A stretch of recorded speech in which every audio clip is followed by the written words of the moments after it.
नमस्ते दोस्तों, आज मैं आप लोगों को एक लड़के की कहानी सुनाने जा रही हूँ। तो फिर चलिए शुरू करते हैं। एक लड़का था दानिश, लगभग 20-22 साल का। उसके माता पिता बचपन में ही गुजर गए थे। वह अकेले ही एक झोपड़ी में रहता था।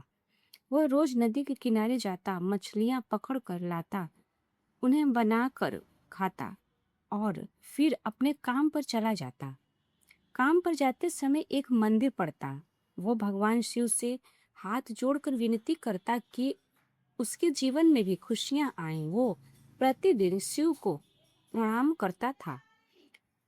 उसकी जिंदगी ऐसे ही बीत रही थी।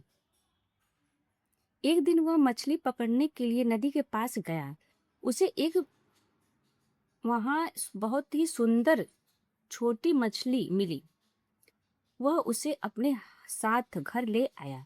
बाकी सारी मछलियां उसने खा ली, लेकिन उस छोटी सुंदर मछली को उसने एक बड़े बर्तन में रख दिया।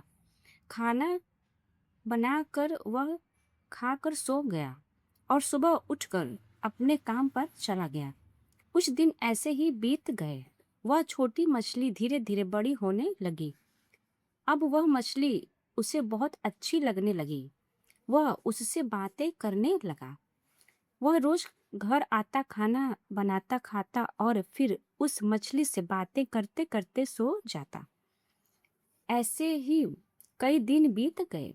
एक दिन सुबह जब वह उठा तो उसने देखा कि घर में झाड़ू पोछा हुआ है, बर्तन मांजे हुए हैं, उसके कपड़े भी धुले हुए हैं और खाना भी बना हुआ है। यह सब देखकर वह बहुत आश्चर्यचकित हुआ। उसने सोचा कि यह सब कैसे हुआ, लेकिन उसे कुछ समझ नहीं आया। वह चुपचाप खाना खाकर काम पर चला गया। अगले दिन वही हुआ।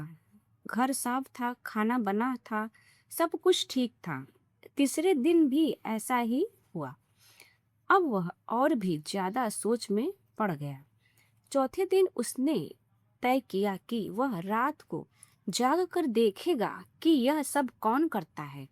रात को उसने अपनी उंगली हल्की सी काट ली ताकि दर्द की वजह से वह सो न सके। वह पूरी रात जागता रहा। आधी रात यानी 12 बजे के बाद उसने देखा कि वह मछली एक सुंदर लड़की में बदल गई। लगभग 18 साल की वह लड़की बहुत ही सुंदर थी। वह बाहर आई और घर का सारा काम करने लगी। उसने झाड़ू पोछा किया, बर्तन मांजे और खाना भी बनाया। जब वह फिर से मछली बनने वाली थी, तभी लड़के ने उसे पकड़ लिया। उसने पूछा, तुम कौन हो और यह सब क्या है? लड़की ने कहा, अब मेरा समय खत्म हो रहा है। मैं फिर से मछली बन जाऊंगी। कल मैं तुम्हें सब कुछ बताऊंगी। और वह फिर से मछली बन गई। अगली रात जब वह फिर लड़की बनी तो उसने अपनी कहानी सुनाई। उसने कहा, मैं एक गांव में रहती थी। एक दिन मैंने एक साधु के साथ मजाक कर दिया। वे पेड़ के नीचे तपस्या कर रहे थे। मैंने उनके ऊपर पानी डाल दिया ताकि उन्हें लगे कि बारिश हो रही है। जब उन्होंने आंखें खोली तो वे बहुत क्रोधित हुए। उन्होंने मुझे श्राप दिया कि मैं मछली बनकर पानी में ही रहूंगी और अगर पानी से बाहर निकली तो मर जाऊंगी। मैं रोने लगी और मैंने उनसे माफी मांगी, उनके पैर पकड़े। तब उन्होंने दया करके कहा कि यह श्राप 1 साल तक रहेगा। इस दौरान हर रात 12 बजे से 2 बजे तक मैं लड़की बन सकती हूँ। 1 साल बाद मैं फिर से पूरी तरह इंसान बन जाऊंगी। यह सुनकर लड़के को बहुत दुख हुआ। इसके बाद हर रात 12 बजे वह लड़की बन जाती। दोनों बातें करते और वह घर का सारा काम भी करते। फिर दोनों फिर 2 बजे के बाद वह वापस मछली बन जाती। संध्या का जीवन बहुत ही कठिन हो गया था। उसके लिए एक एक क्षण बहुत भारी था। वहीं पर दानिश अब बहुत खुश रहने लगा था। उसे रात के 12 बजे का इंतजार रहता था। वो संध्या से मिलकर बहुत खुश होता था। उसकी दुनिया जैसे बहुत ही खुशहाल हो गई थी। अब वो बहुत ही खुश रहने लगा था। ऐसे ही दिन बीतते रहे। आखिरकार वह दिन आ गया जब 1 साल पूरा हो गया। अब वह लड़की पूरी तरह इंसान बन गई।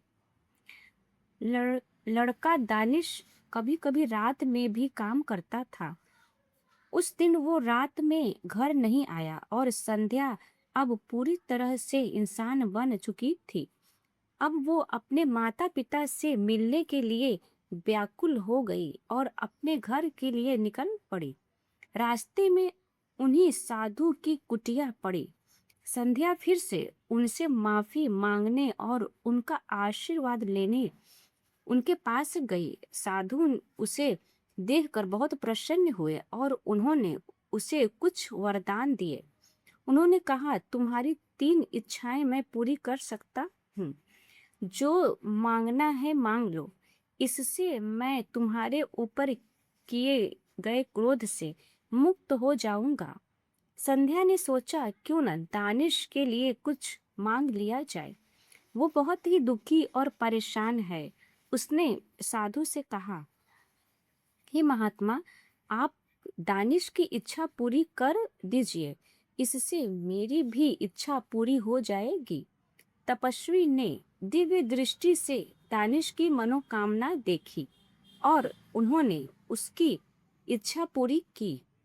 अब संध्या अपने घर लौट गई। वह अपने माता पिता से मिलकर बहुत प्रसन्न हुई।